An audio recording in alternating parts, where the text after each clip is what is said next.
Good morning, it's Natasha Soderberg. I'm here on our beautiful Butler Montessori campus, and I'm going to show you a few things about how the summer primary is running this year.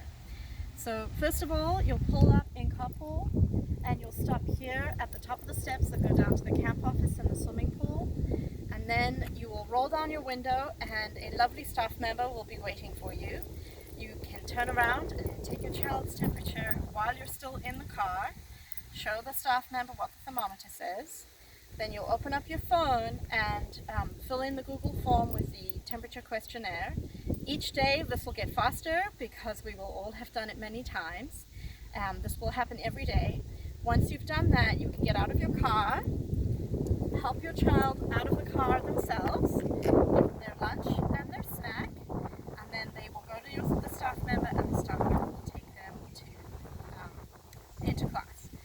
At the end of the day, you'll pull up over here and the staff member will bring your child back to you. You'll climb out, your child will come to you, and you will strap them into the car seat